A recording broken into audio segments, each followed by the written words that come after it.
Hello bankers, very very good evening to all of you. Welcome back. So आज के इस session के अंदर हम लोग कंटिन्यू करने वाले हैं अपना discussion based on BFM module A. Okay, so कल एक छोटा सा सेशन मैंने आपके लिए किया था अबाउट 40 एंड 45 मिनट, जिसमें कुछ एरियाज आपका बीएफएम मॉड्यूल ए से रिलेटेड जिनको हम लोगों ने डिस्कस किया। ठीक है, तो आज अगेन हम लोग मॉड्यूल ए के ऊपर बात करेंगे and will have around 4 to 5 classes, जहां पे कहीं ना कहीं टॉपिक ओरिएंटेड आपका जो एरियाज हैं उनके ऊपर एमसीक्यूज, केस स्टडीज एंड जो एप्लीकेशन बेस्ड क्वेश्चन है उन सबको हम लोग सॉल्व करेंगे। ठीक है, सो आई होप सबने पिछला सेशन आपका देखा होगा। ठीक है, तो जहां पे हम लोगों ने बात किया था forex exchange rate and forex business, तो आज भी हम लोग इसी से शुरुआत करेंगे। ठीक है, आज इसके ऊपर जो केस स्टडीज आपकी हैं वो किस तरीके से पूछी जाती हैं, एप्लीकेशन बेस्ड क्वेश्चन कैसे थे आपके पास्ट एग्जामिनेशन के अंदर, वो सब। ठीक है, then we will come to LRS scheme. ठीक है, so these are the 2 units which we are going to cover in today's session. ठीक है, देन वन बाय वन आपका ये सारे मैं आपको कवर कराऊंगा, खासकर जो भी इंपॉर्टेंट एरियाज हैं वो। And believe me guys, if will follow till your examination, at least जो भी कैंडिडेट आपका जिन्होंने अभी तक ज्यादा पढ़ा नहीं है, you will be able to score 50 और 50 प्लस। ठीक है, बट थोड़ा सा आपको टाइम स्पेंड करना होगा, इन्वेस्ट करना होगा, नॉट स्पेंड। ठीक है, और आप उनको समझिए। कोई डाउट आता है, अगर कोई नोट्स या अदर्स उनकी हेल्प की रिक्वायरमेंट है, आप मुझे टेलीग्राम के थ्रू कनेक्ट कर सकते हैं। ठीक है, चलो तो आज का जो हम लोग सेशन है वो स्टार्ट करेंगे विद बीएफएम नवंबर दिसंबर आपका शिफ्ट वन का जो केस स्टडी था बेस्ड ऑन फॉरेक्स रेट, वहीं से हम लोग शुरुआत करने वाले हैं। ठीक है, so inflow of 10,000 US dollar by telegraphic transfer for credit to your exporters account. ठीक है, that means it's a inward remittance. ठीक है, credit to your exporters account being advance payment for export, credit received in nostro account or nostro statement received from the New York correspondent bank.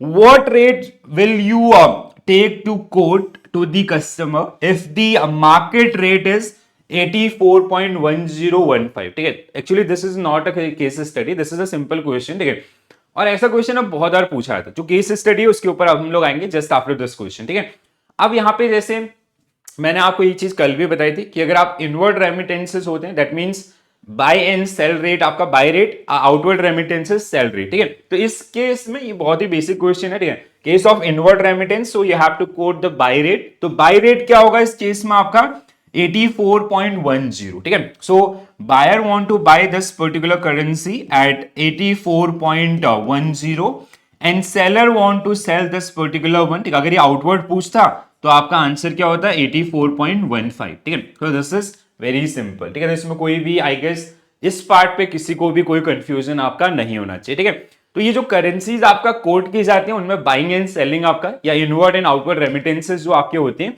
उनका quotation. So 84.15 is your cell rate and by rate is this. तो आपको inward आपका पूछा गया था। ठीक है, तो this will be your answer for this particular one. ठीक है, दिस वाज द क्वेश्चन। ठीक है, ये क्वेश्चन आपका जो ये क्वेश्चन और इसके टाइप का क्वेश्चन ना आपको मतलब जो कहीं ना कहीं पूछे जाने का रेशियो दैट इज 90% टाइम, 10 में से 9 बार ये क्वेश्चन आपका एग्जामिनेशन के अंदर पूछा आता है। सो आपको बिल्कुल क्लियर कट अंडरस्टैंडिंग इसका होना चाहिए। ठीक है, और कहीं ना कहीं जहां पे आपको इनवर्ड एंड आउटवर्ड आपका फॉरवर्ड रेट या फ्यूचर रेट कोट करने के लिए बोलता है। ठीक है, सो 15 सितंबर a customer request for booking a forward contract for export bill of 2 lakh US dollar to be realized in the month of December. ठीक है, again this is a case of inward remittances. ठीक है, inward remittances का ही आपका ये क्या है, आपका केस है। ठीक है, so you have to decide the buy rate. आपको buy rate उसको क्या करना है, कोट करके बताना है। ठीक है, so given the USD INR rate is 82.4550 and forward premium, जो forward का प्रीमियम है वो आपका कुछ इस तरीके से, अगर डिस्काउंट होगा तो माइनस करेंगे, प्रीमियम होगा तो ऐड करेंगे। So now I hope everybody is aware about the formula of forward. How we calculate forward? Forward equal to spot rate plus premium minus margin. ठीक है, तो ये आपके लिए क्या हो जाएगा, आपका फॉर्मूला हो जाएगा in case of inward remittances. In case of outward remittances you have to add the margin. ठीक है, बस छोटा सा डिफरेंस आप, आउटवर्ड रेमिटेंसेस में मार्जिन ऐड होगा, इनवर्ड में आपका मार्जिन माइनस होगा। इनवर्ड रेमिटेंस का केस है, so you have to solve through this. ठीक है, अब मार्जिन आपको यहां पे दिया गया 3 महीने का, अक्टूबर, नवंबर, दिसंबर, how you will pick margin? तो दो केसेस आपको यहां पे मिलेंगे एग्जामिनेशन के अंदर। फर्स्ट, जैसे यहां पे इसने आपको बोला है for of the month of December, उसने स्पेसिफिकली मेंशन नहीं किया है कि 1 दिसंबर, 15 दिसंबर, 31 दिसंबर। तो आपको क्या अज्यूम करना है? You have to assume this as 1 December. ठीक है, हम लोगों को जो पेमेंट आपका होना है वो कौन से डेट पे होना है? 1 दिसंबर पे आपका होना है। ठीक है, अगर डेट आपका मेंशन नहीं, that means you will include margin for the month of November. ठीक है, तो हम लोग यहां पे मार्जिन कौन से मंथ का आपका ऐड करेंगे? नवंबर का। ठीक है, अब देखो यहां पे सिंपल सा, और आपको मार्जिन दिया गया कितना? 0.05 पैसा पर यूएस डॉलर। ठीक है, मार्जिन आपका ये जो इसमें से माइनस होगा। ठीक है, अब देखो यहां पे क्या है आपका जो इनवर्ड रेमिटेंस है। ठीक है, दैट मींस बाय रेट। तो how you will calculate this particular one? पहला स्पॉट रेट, स्पॉट रेट में आपका क्या रहेगा? Spot rate is how much? 82.45। ठीक है, this is your spot rate. Buy rate है, ठीक है, तो we will pick this one. ठीक है, 82.5, this is sell rate, so इसका जरूरत नहीं है, वी नीड दिस वन। ठीक है, इनवर्ड रेमिटेंस है। दूसरा प्लस प्रीमियम। ठीक है, सो प्रीमियम आपको क्या करना है? प्लस करना है। अब प्रीमियम कितना है इसका? देखो यहां पे this is buying premium, this is seller side premium. ठीक है, ये बायर साइड का प्रीमियम है, ये सेलर का है। ठीक है, तो हम लोग आपका ऐड कर देंगे 25.25। ठीक है, तो ये कितना हो गया टोटल आपका? ठीक है, अगर हम तो आपका 0.67। ठीक है, सो 82.70 माइनस मार्जिन, मार्जिन आपका, ठीक है, मार्जिन को माइनस करोगे तो कितना हो जाएगा? 82.65। This is the rate which we are going to quote to our buyer. तो क्या होगा इस क्वेश्चन का आंसर? विदाउट ऑप्शन आपको ये मेंशन करना होगा, and you have to type 82.65। I hope this is clear to all of you. ठीक है, तो इस तरीके से आपको ये चीजें थोड़ा सा ध्यान रखनी। कई बार वो डिस्काउंट में दे देगा तो डिस्काउंट क्या होगा? माइनस होगा। ठीक है, डिस्काउंट क्या होता है? मैंने आपको प्रीमियम और डिस्काउंट का लॉजिक जो पिछले क्वेश्चन में भी आपका या पिछले सेशन के अंदर जिसको आपका क्लियरली एक्सप्लेन किया था, नहीं देखा था उसको जरूर देखें। ठीक है, so spot rate is 82.45, spot rate is 82.45, getting forward interbank, so 82.70 मतलब प्लस 35 इसने किया। ठीक है, डिडक्ट किया आपका मार्जिन, तो आपका कितने पे अराइव हुआ है? ये 82.75, नॉट 65। ठीक है, सॉरी 65 तक, हाँ 65, 82.65। The customer forward for the delivery this particular one. ठीक है, सो और हम लोग फर्स्ट डे आपका जैसे जो लॉजिक मैंने आपको समझाया वो भी आपको ध्यान रखना है। आई होप दिस इज क्लियर। अब आपका जो बुक के अंदर कुछ क्वेश्चन दिए गए हैं वो मैं आपको वन बाय वन सारे सॉल्व करा देता हूं, जिससे आपको और बेहतर क्वालिटी आपका क्लियरिटी मिल जाए। ठीक है, तो पहला क्वेश्चन, फॉलोइंग, सारे एग्जांपल्स मैं आपको वन बाय वन करा दूंगा, जिससे आप एटलीस्ट अपने आने वाले एग्जामिनेशन में 1 और 2 मार्क्स सिक्योर कर पाए। ठीक है, so following is the interbank rate quoted in the foreign exchange market. Calculate the rate for inward remittance and outward remittance value spot, assuming a margin of 10 पैसा over the interbank rate। अब ये जो margin है ना, जैसे हमारे इस question के अंदर भी आपका पैसा में दिया है, कई बार ना वो आपको दे देगा परसेंटेज के अंदर। ठीक है, जैसे वो आपका पॉइंट, जैसे सपोज दैट उसने 10% ऑफ स्पॉट रेट, तो कुछ वहां पे ज्यादा वो नहीं है, आपको स्पॉट रेट जो दिया है उसका 10%, या 10% ऑफ आपका फॉरवर्ड रेट, तो ये जो फॉरवर्ड रेट आपका निकला इसका 10% उसको माइनस कर लोगे। ठीक है, सिंपल सा कैलकुलेशन है, तो उसमें कंफ्यूज नहीं होना है। ठीक है, I show you those type of question also. अब यहाँ पे क्या इनवर्ड रेमिटेंस क्या होगा आपका? इनवर्ड प्राइस क्या होगा? तो इनवर्ड में क्या होगा आपका? 70। इनवर्ड के अंदर मार्जिन को मैंने क्या बोला था आपको? इनवर्ड के केस में हम लोग मार्जिन को माइनस कर दे, आउटवर्ड में आपका ऐड करते हैं। ठीक है, जैसे अगर हम लोग किसी डेरिवेटिव में एंटर करते हैं तो इनिशियली यू हैव टू पे मार्जिन, अगर आप इसको सेल करते हो तो you will receive that margin. ठीक है, सेम लॉजिक। तो यहाँ पे ये कितना हो जाएगा आपका? दिस विल बिकम, मतलब मैं यहां पे कोड कर लेता हूं आपका। ठीक है, 74.10, सॉरी आपका 9040। ठीक है, 9040। ठीक है, 9, ये आपका 9 है। ठीक है, 9040, एंड सेल रेट कितना हो जाएगा?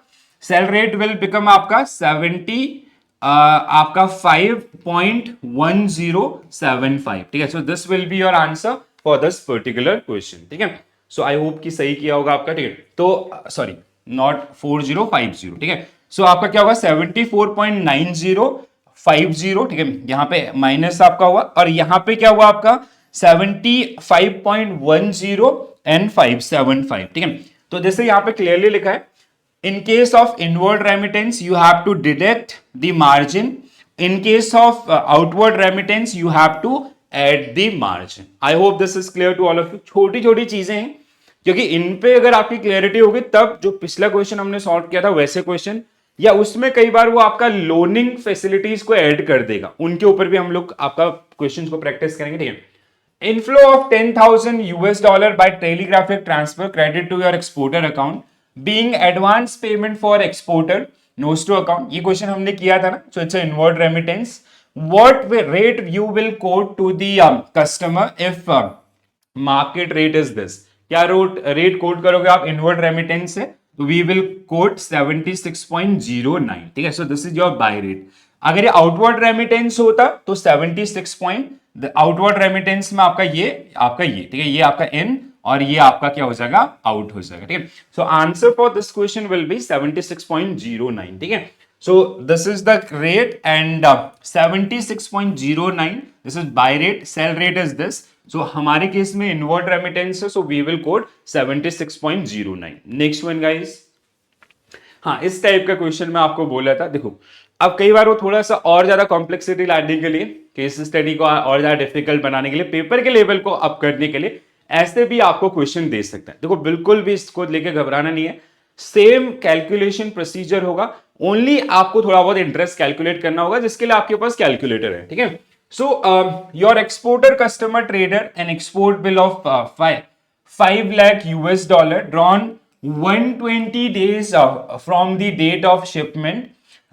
जैसे डेट आपका दिया, due date is this, compute applicable rate presuming exchange margin is 0.15%, ठीक है। तो यहाँ पे मार्जिन उसने क्या दे दिया, परसेंटेज में दे दिया, ठीक है।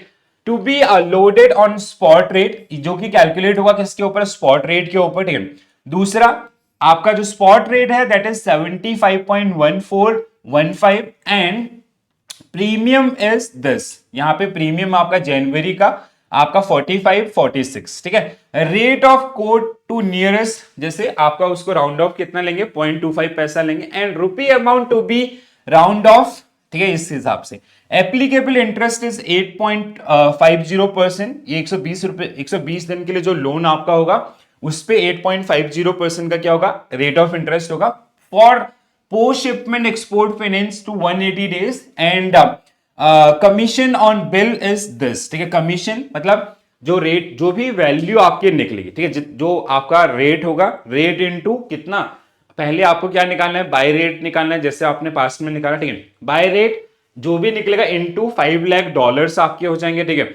उस जो भी रेट निकलेगा उस पे 120 दिन 180 दिन का आपको इंटरेस्ट कैलकुलेट करना है, उसको माइनस करना है, और कमीशन आपका जो भी उस वैल्यू का अमाउंट होगा उस पे आपको इतना % का कमीशन जो अगेन आपका माइनस करना है। सेम कैलकुलेशन, ठीक है। तो मैं आपको इसको दिखाता हूं, सेम चीज, आप बिल्कुल इसमें कोई भी आपको दुविधा नहीं होगी। जैसे आपका बाइंग रेट है, इनवर्ड रेमिटेंस हमने लिया 75.14, ठीक है, 75.14 आपका, ठीक है। बाय रेट हमने यहां पे कैलकुलेट किया, ठीक है।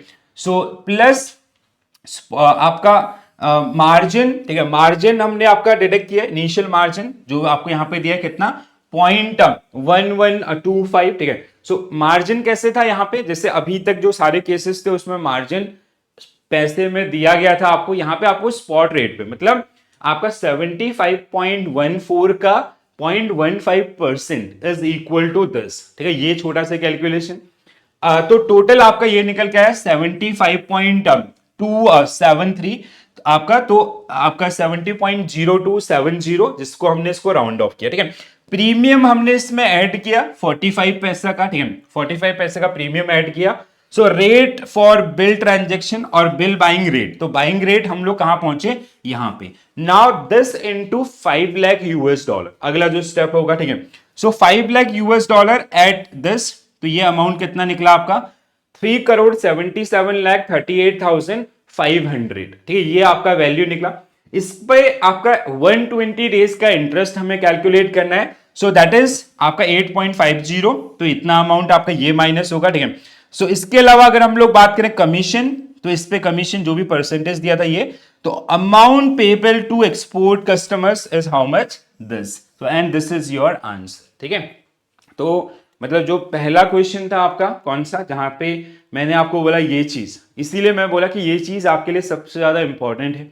अगर आपने ये समझ लिया, इसको थोड़ा सा प्रैक्टिस कर लिया, आपके जो बुक के अंदर जो लॉजिक्स हैं उनको अगर आप थोड़ा समझ लोगे, तो आपके लिए ऐसे जो केसेस है ना उनको सॉल्व करना काफी आसान हो जाएगा। तो यहाँ पे भी कुछ नहीं हुआ, देखो यहाँ तक की जर्नी सेम है, इसके बाद आपको 120 दिन का इंटरेस्ट, इसके अलावा जो मार्जिन जो कमीशन है वो आपका फाइनल वैल्यू विल बी और आपका जो भी एक्सपोर्टर को हमारा कोट करना, ठीक है। अब एक और क्वेश्चन कर लेते हैं, चलो यहां से पता चल जाएगा कि आपको पिछले लॉजिक समझ में आए या नहीं आए, ठीक है। So 15 September, a customer request for booking of a forward contract of 1,50,000 US dollar to be realized in the month of December. तो ये भी सेम केस है, मतलब आप 1 दिसंबर को पेमेंट का आपका बात करेंगे and it's again it's a inward remittance, outward पे भी आएंगे। Given USD INR spot rate is this 85 point, हमें इनवर्ड रेमिटेंस है तो 75.45, ठीक है। दिसंबर, अब देखो यहाँ पे दिसंबर में है तो वी विल टेक आपका जो प्रीमियम है वो कौन से मंथ का लेंगे, नवंबर का लेंगे, ठीक है। एंड मार्जिन इज दिस, तो रेट क्या कोट करोगे आप अपने कस्टमर को, so what rate you are going to quote, so 75.45 minus, sorry आपका प्रीमियम है प्लस प्रीमियम कितना 30 पैसा, ठीक है 30 पैसा, तो ये कितना हो जाएगा आपका 75 पैसा, 75.75 पैसा, ठीक है। ये आपका हो गया प्रीमियम माइनस मार्जिन, मार्जिन क्योंकि हम इनवर्ड रेमिटेंस है तो मार्जिन माइनस करेंगे कितना 5 पैसा, ठीक है। सो आपका 0.05, so what rate we are going to quote to our customer, ठीक है, बाय रेट इज 75.70, ठीक है। अगर मेरी कैलकुलेशन यहाँ पे सही है तो ये आपका सही आंसर इसके लिए होना चाहिए, ठीक है। 45.75, ठीक है, हाँ बिल्कुल सही होना चाहिए आपका, ठीक है। So 75.70 should be right answer for this particular one. So this is the rate which you are going to quote your buyer, ठीक है। तो ये आपका जहां पे ये जाएगा, तो इस तरीके से ये छोटे छोटे एस्पेक्ट हैं, थोड़ा सा अगर आप इनको इन्हीं क्वेश्चंस को भी अगर आप बार बार प्रैक्टिस कर लेंगे और थोड़ा सा देखेंगे ना तो वो आपको हेल्प करेगा, ठीक है। अगला, June 1st, a customer requests to book forward contract for retirement of import bill 1 lakh US dollar due for payment on 15 सितंबर, ठीक है। एक तो चीज यहाँ पे क्या है 15 सितंबर, मतलब इसमें आपको सितंबर के फर्स्ट 15 डेज का प्रीमियम भी ऐड करना होगा अलॉन्ग विथ अगस्त आपका, ठीक है। गिवन रेट इज आपका spot rate is this and forward premium is this and spot of July का कोई यूज नहीं है, अगस्त का यूज होगा, ठीक है। अगस्त आपका कितना है 32.47 एंड सितंबर आपका 42.10 एंड अगस्त का आपका ये जो 15 अगस्त का 10, ठीक है। तो हमें ये दोनों ऐड करने होंगे आपका, ठीक है, 6 + 32 आपका, ठीक है, 6 + 32 जून अगस्त, हाँ ठीक है। And margin is 0.20% of spot rate, यहां पे भी 0.20% ऑफ स्पॉट रेट जो आपको ऐड करना होगा, ठीक है। सो 30, okay, it's a case of outward remittance, sorry यहाँ पहले तो ये केस आपका क्या है, retirement of import bill not export bill, ठीक है। ये क्या है आपका, it's a case of outward remittances, ठीक है। आउटवर्ड रेमिटेंस है तो हमारा केस क्या होगा आपका, व्हाट अमाउंट विल कोट, ठीक है। हम लोग किसको लेंगे आपका, ठीक है, यहाँ पे आपका जैसे स्पॉट रेट है तो 75.29, ठीक है। So this will be your rate. अब इसमें अगर हम लोग बात करें स्पॉट रेट, मार्जिन आपका जो दिया गया है, ठीक है, सो मार्जिन इज 34 प्लस आपका 7, ठीक है, 34 + 7 जो मार्जिन होगा, ठीक है। स्पॉट रेट का 20%, 0.20% आपका जो आपको कैलकुलेट करना होगा एज इनिशियल मार्जिन, ठीक है। जो आपको इसमें अगर हम लोग बात करें इस पर्टिकुलर केस में मार्जिन को, क्योंकि आउटवर्ड रेमिटेंस है, ठीक है, तो मार्जिन क्या होगा आपका, मार्जिन आपको ऐड करना होगा, ठीक है। So this is the logic. तो एक बार देख लेते हैं। सो सोल्यूशन क्या है आपका, सो प्रीमियम पेबल आपका, ठीक है। सो जैसे स्पॉट रेट इज 75.29, ठीक है, 75.29 जैसे आपका रेट है यहां से, ठीक है, प्लस आपका अगस्त मंथ का 15 डेज का 7 और अगस्त का आपका ये, ठीक है, तो दोनों जो 15 डेज का और इसका दोनों का, सो टोटल इज 41, ठीक है, 41 पैसा आपने इसमें ऐड किया तो ये कितना हो गया 75.70। देन मार्जिन है and it's a case of outward remittance, so you have to add the margin. अगर इनवर्ड रेमिटेंस होता है, जैसे अभी तक के सारे केस इनवर्ड रेमिटेंस, तो मार्जिन ऐड किया था, ठीक है। अब यहाँ माइनस किया था, अब यहाँ पे ऐड करना होगा, ठीक है। सो एड मार्जिन 0.20% आपका, तो इतना निकला, तो ये आपका this is the rate which we are going to quote to the customer. तो ये रेट जो आप कस्टमर को क्या करेंगे, कोट करेंगे। अंडरस्टूड। तो ये इस तरीके से, जिसको आपको थोड़ा सा ध्यान रखना। एक और क्वेश्चन कर लेते हैं। Your foreign correspondent maintain notes to rupee account with your bank, want to fund his account by purchase of 30 million US dollar, rupees 30 million against US dollar, assuming that the USD INR interbank rate is 75.2550 2650, ठीक है। So what rate would be quoted correspondent banking, ignoring exchange rate, calculate amount of USD। अब देखो यहाँ पे इसने क्या बोला, देखो यहाँ पे दो चीजों का कॉम्बिनेशन उसने बना, कुछ भी नहीं है इस क्वेश्चन के अंदर। एक तो रेट कौन सा कोट करोगे पहले, ये उसने आपको पूछा, और अमाउंट आप कैलकुलेट, अमाउंट मतलब 30 मिलियन इंटू जो भी रेट आप कोट करोगे उसका आउटकम इज योर आंसर, ठीक है। तो जैसे this transaction is to sell 30 million against US dollar. So अगर हम लोग इनवर्ड रेमिटेंस, तो आपका क्या होगा, इनवर्ड रेमिटेंस है, ठीक है। So for the bank country, hence we would quote a lower rate of to this, ठीक है। तो आपका जो कोटेशन होगा वो क्या होगा, 75.2550 इनटू आपका ये, मतलब इस रेट पे आप कैसे पहुंचोगे, ठीक है। If the deal stuck, the foreign exchange, the foreign bank would pay this amount for this note to account. ये हमने आपका इसके कैलकुलेशन में, ये मतलब $1 का कीमत इतना है, ठीक है। $1 इक्वल टू 10, तो आपका 50 million divide by this amount, तो इक्वल टू $10 आपका जो निकल के आ जाएगा, ठीक है। सो 50 मिलियन रुपीज है, $1 की कीमत है आपका कितना, 75.2550। सो 50 मिलियन डिवाइड बाय दिस आपका जो भी डॉलर है, so that is the rate जो आपका आंसर हो जाएगा, ठीक है। समझ में आया।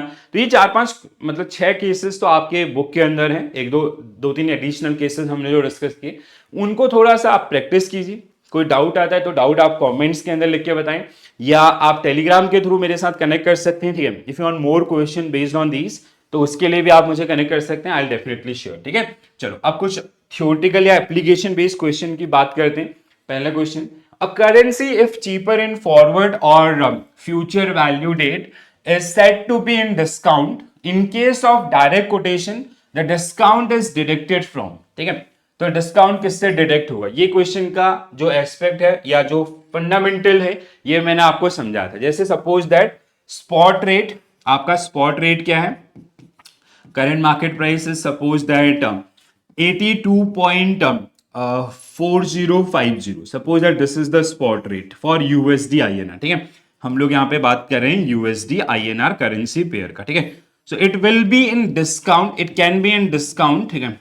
ये आपका डिस्काउंट में हो सकता है, आपका ये आपका हो सकता है प्रीमियम में, ठीक है। सो प्रीमियम में आपका कब होगा, डिस्काउंट में कब होगा, ये लॉजिक मैंने आपको कल समझाए थे, ठीक है। सो डिस्काउंट में कब होगा, पहले प्रीमियम में कब होगा, व्हेन योर फॉरवर्ड रेट और future rate is greater than your spot rate, ठीक है। जो आपका फॉरवर्ड रेट है, जैसे 3 महीने 6 महीने जितने मंथ का भी वो कॉन्ट्रैक्ट है, तो जैसे सपोज दैट 3 मंथ लेटर, 3 महीने का जो कॉन्ट्रैक्ट है उसका प्राइस अभी चल रहा है 83.1020, ठीक है। तो ये आपका किस में है, प्रीमियम में है।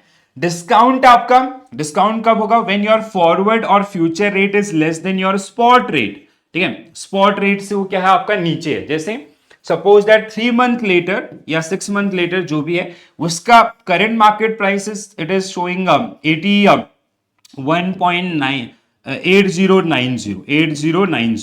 ठीक है। तो ये आपका किस में है, ये आपका डिस्काउंट में है, ठीक है। तो प्रीमियम और डिस्काउंट। अब देखो यहाँ पे क्वेश्चन क्या है कि अगर कभी भी ये आपका प्रीमियम या डिस्काउंट में होगा, तो प्रीमियम किस किस में से डिडक्ट होगा, बाय रेट में से होगा, सेल में से होगा, या दोनों में से होगा। तो आपका आंसर क्या होना चाहिए, बोथ। व्हाई बोथ, आपका बाय और सेल दोनों में से ये डिडक्ट क्यों होगा। जैसे आप यहाँ पे देखें, यहाँ पे बाय रेट क्या है आपका 82.40, this is your by rate and this is your cell rate, ठीक है। तो हम लोग पहले क्वेश्चन का ही ले लेते हैं, डिस्काउंट में है, तो अब यहाँ पे बाय रेट क्या हो गया, this is your by rate 81.80 which is lower than this और डिस्काउंटेड देन दिस, अब सेल रेट इज 81.90, यहाँ पे 82.50, ठीक है, तो दोनों में ही वो आपका डिस्काउंट हुआ है। सेम आपका यहाँ पे भी, ठीक है, सो यहाँ पे बाय रेट आपका 83.10 एंड सेल रेट आपका, this is by rate and this is sell rate, तो दोनों में ही आपका चेंज आएंगे। So what will be a correct answer for this one? Both will be right answer for this one. I hope सबको ये चीज logically समझ में आया होगा कि कैसे ये फंडामेंटल आपके काम करते हैं, ठीक है। चलो आगे बढ़ते हैं गाइस। एक और कॉन्सेप्ट आपका वैल्यू डेट कॉन्सेप्ट, ठीक है। ये तो मतलब मैं ये मान के चलूं कि जेआईबी के अंदर आप लोगों ने पढ़ा होगा कहीं ना कहीं पे, वो एएफएम में पढ़ा हो या इंडियन इकोनॉमी के अंदर पढ़ा हो, एंड आई होप कि everybody is aware about this concept, ठीक है। तो ज्यादा टाइम मैं इसमें नहीं लगाऊंगा बिकॉज ये सबसे इजीएस्ट कॉन्सेप्ट आता है इस एरिया का, ठीक है। So in a foreign exchange transaction a deal took place on 8th of April, which was Friday, and settlement took place on 12th of April, which was Tuesday. So it is known as, तो ये concept किसका है? Value date concept है, ठीक है। अब देखो पहले क्या होता है, before coming to this question, ठीक है, आई विल टेक हम लोग थोड़ा वैल्यू डेट को समझ लेते हैं। पहले क्या होता है? वैल्यू, ठीक है। So value date equal to, value date is equal to settlement date. बिल्कुल आप बिल्कुल अपने आप को क्लियर कट रख ले इसमें, ठीक है, अगर किसी का दिमाग में कोई भी क्वेरी है, ठीक है।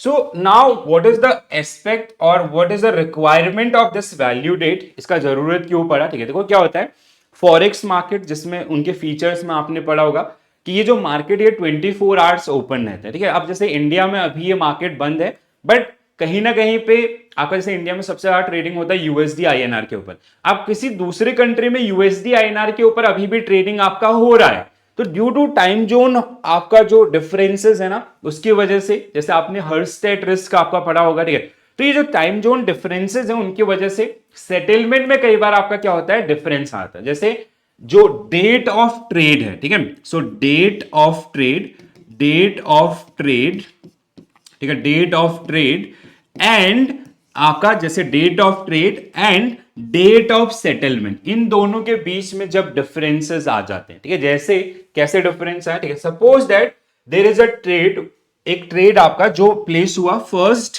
अप्रैल को, ठीक है, 1 अप्रैल को आपका एक ट्रेड हुआ, ठीक है, this is date of trade, ठीक है, 1 अप्रैल को। अब अगर इसका सेटलमेंट सेम डे हो गया, ठीक है, so it settle on 1 April only, ठीक है, 1 अप्रैल को ही, तो जिसको हम लोग क्या बोलेंगे, T+0 and it is known as spot. इसको हम लोग किस नाम से जानते हैं? स्पॉट के नाम से जानते हैं, spot, sorry, it is known as cash, ठीक है, it is known as cash और TOD, ठीक है, इसको टुडे भी बोलते हैं, इसको रेडी भी बोलते हैं, ठीक है। पहला आपका, अगर ये सेटलमेंट 1 को ना होके 2 को हुआ, 2 अप्रैल को हुआ, ठीक है, 2 अप्रैल को, assuming there is no holiday in between, ठीक है, तो अब ये अगर 2 को होता है तो इसको हम लोग बोलेंगे T+1, 1 इज वर्किंग डे, ठीक है, हम लोग सिर्फ और सिर्फ वर्किंग डेज को काउंट करेंगे, ठीक है। So it is known as TOM, tomorrow, ठीक है, टुमारो, ठीक है। If settlement took place on 3 April and again assuming there is no holiday, तो T+2 and it is known as spot, इसको हम लोग स्पॉट के नाम से जानेंगे। If settlement took place on any date after this 3 April और after spot, ठीक है, so suppose that if settlement took place on 30th सितंबर, इस कॉन्ट्रैक्ट का जो एक्सपायरी था 2024, it is known as forward, ठीक है, इसको हम लोग किस नाम से जानते हैं? फॉरवर्ड के नाम से इसको आपका जानेंगे, ठीक है, इट इज कॉल्ड फॉरवर्ड, ठीक है, इसको किस नाम से जानेंगे? फॉरवर्ड के नाम से। सो दिस इज, ये डिफरेंस है, ठीक है, इसको हम लोग वैल्यू डेट कॉन्सेप्ट के नाम से जानते हैं, ठीक है। तो जब डेट ऑफ ट्रेड और डेट ऑफ सेटलमेंट, ट्रेड आपका जिस डेट पे बाय सेल प्राइस आपका डिफाइन हुआ था और वो ट्रेड एग्जीक्यूट हुआ था, सेटलमेंट इज जहां पे 2 अकाउंट, जो आपका मतलब 2 अकाउंट, जो बायर है उसको सिक्योरिटी मिल रही है और सेलर आपका उसको पेमेंट मिल रहा है सेम टाइम पे, ठीक है, सेम टाइम पे एक अकाउंट डेबिट हो रहा है, दूसरा क्रेडिट हो रहा है, सो दैट इज सेटलमेंट। तो टाइम जोन डिफरेंसेस की वजह से फॉरेक्स में सेटलमेंट में कुछ इस तरीके से चेंजेस आते हैं और उनको इस तरीके से डिफाइन किया गया। अब क्वेश्चन पे आइए, बहुत आसान क्वेश्चन है, ठीक है, देखो क्या है क्वेश्चन आपका, आई होप अब सबसे आंसर सॉल्व हो जाएगा। तो 8 अप्रैल आपका, ठीक है, जो कि फ्राइडे था, ठीक है, यहां पे कुछ नहीं है, 8th इज योर T+0, ठीक है, 8 आपका T+0। अब 9th and 10th you have to ignore 9th and 10th, ठीक है, 9 और 10 को आपको इग्नोर करना पड़ेगा बिकॉज दीज आर हॉलीडेज, ठीक है, ये आपके क्या है, हॉलीडे हैं, ठीक है। सो 11th विल बी आपका 11th इज योर T+1, ठीक है, T+1 सेटलमेंट कब लिखा है, 12th को, ठीक है। 12th अप्रैल इज T+2 जिस दिन ये सेटलमेंट हुआ है, and T+2 is called, T+2 को हम लोग क्या बोलते हैं, स्पॉट बोलते हैं, ठीक है। So this transaction is spot transaction, ठीक है। इफ तो ये जो लॉजिक है बिल्कुल आपको एकदम क्रिस्टल क्लियर होना चाहिए, ठीक है। मतलब इसमें कोई दुविधा, पहले मैं ये अज्यूम करके चल रहा हूं कि आप उस लेवल पे तैयार हैं, अगर नहीं भी थे तो ये लॉजिक अगर आप ध्यान रखेंगे तो आपको आसानी से हो जाएगा, ठीक है। तो cash is if settlement took on same trading day और सेम वर्किंग डे, ठीक है। Tomorrow term if settlement took place on T+1 और day after tomorrow of the deal, sorry tomorrow day after tomorrow spot T+2 and forward if settlement took place any date after spot date, so that is called your forward। तो basically forex में दो तरीके की trading होती है, या तो आपका स्पॉट होगा या आपका फॉरवर्ड होगा, ठीक है। तो इस तरीके से जैसे यहाँ पे एक केस आपके लिए रखा है, ठीक है, जैसे 1 जुलाई डेट ऑफ ट्रेड इज 1 जुलाई, ठीक है, 1 जुलाई को आपका एक ट्रेड हुआ है, ठीक है। डेट ऑफ सेटलमेंट अगर ये 1 जुलाई को ही हो जाता है दैट मींस T+0 में, ठीक है, it is known as cash ready और TOD। 2 जुलाई अगले दिन होता है T+1 में, it is called TOM term tomorrow. अगर 3 जुलाई को होता है T+2 तो आपका इसको जाना जाएगा स्पॉट के रूप में। Any day after 3 July so it is known as forward, and in between अगर कोई आपका हॉलीडे होता है, सैटरडे संडे होता है, so you have to skip that one. हम लोग यहाँ पे ये जो T+1 2 है ना, दीज आर वर्किंग डेज, ठीक है, वर्किंग डेज को आपको ध्यान रखना है, ठीक है। तो जिन दोस्तों को थोड़ा सा डेफिनेशन भी पसंद है तो उनके लिए डेफिनेशंस भी आपका रखिए, ठीक है, आप लोग इनको गो थ्रू कर सकते हैं, बहुत सेम चीज है। बट मैं देखो यहाँ पे डेफिनेशन का कोई लॉजिक नहीं है, आपकी अंडरस्टैंडिंग CIB में आपको पास करने में मदद करेगी, ठीक है। तो डेफिनेशन तो आप खुद से बना लेंगे फिर, ठीक है। चलो आगे बढ़ते हैं, next one. ABC bank displays on branch notice board that $1 equal to 83.1020, the quotation indicate, तो ये कौन सा कोटेशन है, ठीक है। So it is called direct quotation, ठीक है। ये तो बहुत बेसिक है आपका, ठीक है, सभी लोग जानते हैं। A quote is direct when 1 unit of foreign currency is express in term of domestic currency, ठीक है। तो डायरेक्ट कोटेशन क्या होता है, जैसे $1 इक्वल टू 82.1, सॉरी 8, चलो मैं नया रेट ले लेता हूं, 82.4050, this is direct quotation. Indirect quotation क्या होगा, indirect quotation is a quote is indirect when 1 unit of domestic currency is expressed in term of foreign currency, जैसे 1 rupee equal to 0.0120 डॉलर, अगर इस तरीके से कोट है तो दिस इज इनडायरेक्ट कोटेशन, ठीक है। So a quote is direct when 1 unit of foreign currency is express in term of domestic currency, indirect when 1 unit of domestic currency is express in term of foreign currency. So यहां पे जो हमारे पास case है, it is a case of direct quotation. I hope this is clear to all of you. यहां पे जो cross rate है या उसका जो चेन रूल कैलकुलेशन है वो थोड़ा सा आप लोग ध्यान रखिएगा, ठीक है। अगर इसमें होगा तो I definitely discuss that particular one also, ठीक है, तो जिससे आपको हेल्प मिलेगी। चलो नेक्स्ट वन गाइस, ठीक है, इसमें नहीं है cross rate. I hope I you guys are aware, I will definitely include one question based on cross rate calculation also in our upcoming session, ठीक है।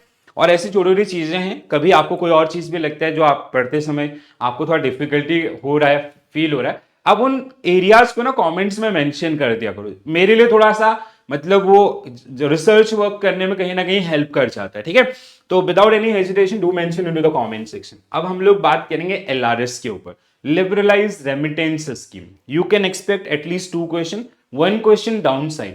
क्वेश्चन का सबसे इंपॉर्टेंट एरिया कौन सा होगा, 3 शेड्यूल, 3 शेड्यूल आपके हैं। पहला शेड्यूल 1 आपका प्रोहिबिटेड एरियाज, जो सबसे ज्यादा बार पूछा जाता है, ठीक है, कि कौन से ऐसे एरियाज हैं जहां पे by using LRS scheme you can not remit money abroad, ठीक है, आप विदेशों में पैसा ट्रांसफर नहीं कर सकते, ठीक है। दूसरा second most important is semi approval areas, semi approve areas, जैसे देयर आर सर्टेन एरियाज जहां पे आपको रेमिटेंसेस करने से पहले you have to take permission from government of India और मिनिस्ट्रीज और डिपार्टमेंट्स, वो भी बहुत इंपॉर्टेंट है, ठीक है। वहां से क्वेश्चन को कॉम्प्लेक्स बनाया जा सकता है, ठीक है, क्योंकि आपका प्रोहिबिटेड और अप्रूव पढ़ने में समझने में आसान है, बट जो अप्रूवल वाला रूट है ना उसमें थोड़ा सा कॉम्प्लेक्सिटी आ जाती है। ठीक है, तीसरा आपका अगर हम लोग बात करें अप्रूव्ड एरियाज, बहुत आसान है। LRS scheme, this scheme was introduced by RBI on 4th of February 2004. Initial remittance limit was $25,000 per financial year. At present it is how much? $250,000। ठीक है, तो इसमें सिंपली क्वेश्चन में यही पूछा आपका कि कितना किया जा सकता है, तो 250,000 यूएस डॉलर पर फाइनेंशियल ईयर। अब इस स्कीम के बारे में ना आई अगेन जो आपका यूनिट 2 है उसमें हाईली रिकमेंडेड एरिया है, ठीक है, जिसमें जो एरियाज हैं वो, एक और चीज आपको पढ़ना है टीसीएस के बारे में। ठीक है, tax collection at source. This scheme is subject matter of TCS collection. ठीक है, tax collection at source where threshold limit is how much? 7 lakh. 7 lakh रुपए का आपका थ्रेशोल्ड लिमिट है। आपका दो केसेस, मेडिकल 5%, ओल्डर वन, ठीक है, एंड एजुकेशन आपका जहां पे जो स्टूडेंट है उसने किसी इंडियन बैंक से लोन लिया है, ठीक है, तो इट इज 0.50%। ठीक है, इसके अलावा थ्रेशोल्ड 7 लाख, उसके ऊपर जितना होगा, जैसे अदर केसेस में tour and travel and others, threshold अगर ब्रीच होता है तो 20% का उनको टीसीएस पे करना पड़ेगा। तो ये जो लेटेस्ट अपडेट है with effective from 1st of October 2023, so there is a very high chance, मुझे ऐसा मतलब पर्सनली फील था कि नवंबर दिसंबर में उस क्वेश्चन को पूछेगा, बट नहीं पूछा। बट इस बार आपका चांस है कि वो टीसीएस के ऊपर आपका क्वेश्चन आपको पुट अप कर सकता है। ठीक है, सो ये स्कीम जनरली किसके लिए है? Individuals including minors, not for corporate houses, HUF, partnership, उनके लिए नहीं। ठीक है, हम लोगों के लिए। We can do current account as well as capital account transaction. Current account transaction क्या हो गया आपका? जैसे जैसे कोई ट्रेवल के लिए बाहर जा रहा है, कोई मेडिकल ट्रीटमेंट के लिए जा रहा है, कोई एजुकेशन के लिए जा रहा है, that is capital is basically investment made by individuals. ठीक है, वो सारे जो इसमें आपका रहेंगे।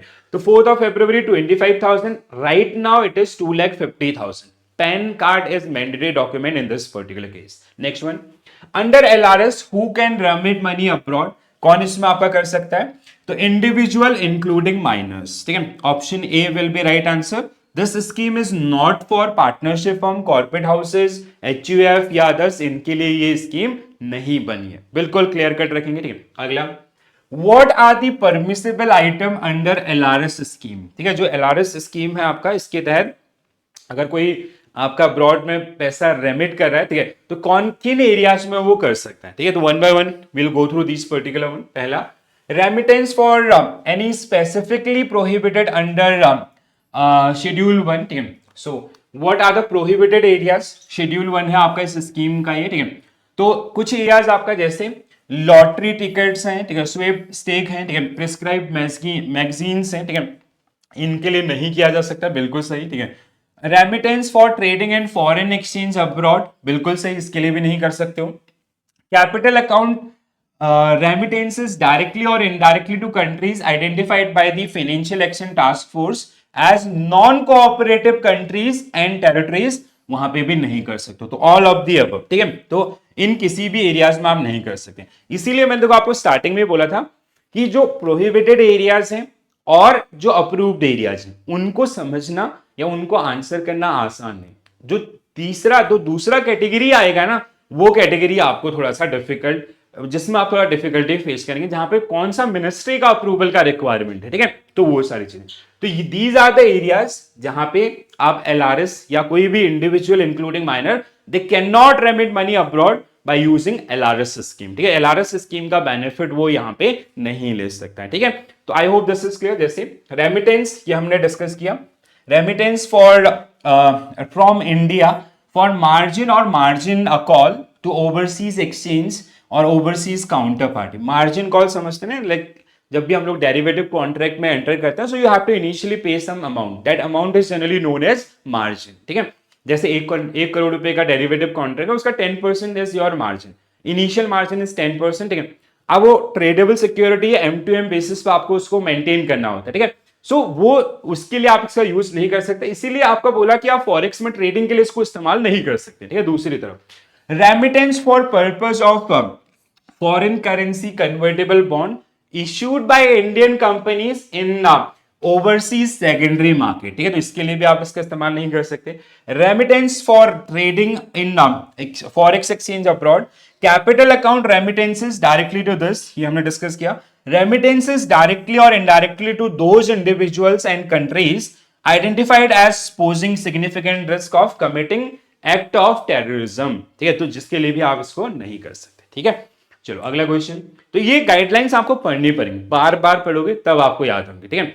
सो मतलब प्रैक्टिस कीजिए, बार बार पढ़िए। अगर आपको पीडीएफ का रिक्वायरमेंट है आप मुझे लिखिए, मैं आपको शेयर करता हूं, ठीक है। ऐसे और सेट ऑफ क्वेश्चन भी आप पढ़ेंगे, बार बार पढ़ेंगे तो आपको याद हो जाएंगे, ठीक है। So what are the purpose of foreign exchange management act capital account transaction amendment rule 15 under which resident individual can not avail foreign exchange facility, ठीक है।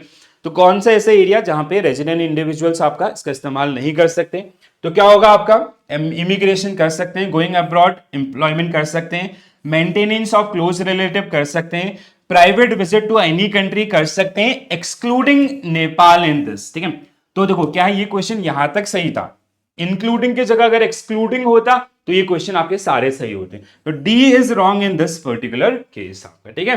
तो डी आपका जो गलत हो। अब कौन से एरियाज है जहां पे आप एलआरएस का इस्तेमाल करते हुए रेमिटेंसेस कर सकते हैं, तो these are the areas, private visit to any country, ठीक है। देखो यहां पे clearly except Nepal and Bhutan, gift और donation, going abroad for employment, immigration, maintenance of close relative abroad, travel for business, expenses in connection with medical treatment, studies abroad, ठीक है। तो ये सारे एरियाज जो इसमें आपका अलाउड है, ठीक है। चलो अगला, now guys I have one another session, ठीक है। सो आई अभी के लिए मैं इतना ही करूंगा इसको, ठीक है। So I continue with the same question, ठीक है। इसी क्वेश्चन से हम लोग इसको आने वाले समय में स्टार्ट करेंगे आपका, ठीक है। तो I request to all of you कि आराम से इसको गो थ्रू करिए, यहां तक के जितने एरियाज हैं, ठीक है। जो बाकी के क्वेश्चन हैं वो मैं कंटिन्यू करा दूंगा आपको नेक्स्ट सेशन के अंदर, and I definitely come up with 5 session based on module A and 5 session for module B, क्योंकि सबसे ज्यादा इंपॉर्टेंट ये है, यहां पे कमांड आ गई तो सी और डी बहुत आसान हो जाएगा, ठीक है। तो ये थोड़ा सा इन पे आप फोकस कीजिए। कोई भी हेल्प लगती है, बहुत कम दिन बचेगा, 7-8 दिन है, जितना बेस्ट आप पढ़ सकते हैं, जितना अगर आपको कोई भी हेल्प हो सकती है तो आप मुझे कनेक्ट कीजिए, आई will definitely do that, okay. चलो तो कैसा लगा सेशन जरूर बताइएगा कमेंट्स में, अगर पसंद आया तो लाइक करें और अपने दोस्तों के साथ शेयर जरूर करें जो भी CIB एग्जामिनेशन के प्रिपरेशन कर रहे हैं फॉर नवंबर दिसंबर या इस बार के लिए, ठीक है। अभी के सेशन आपका इस बार को थोड़ा सा जो आने वाला एग्जाम है उसको टारगेट करते हुए मैं ले रहा हूं। जैसे एग्जाम हो जाएगा I will start with the foundation, basic से हम लोग चीजों को आपका स्टार्ट करेंगे, ठीक है। So this is it from my side guys, thank you for watching this session, bye bye, take care all, have a nice day, thank you.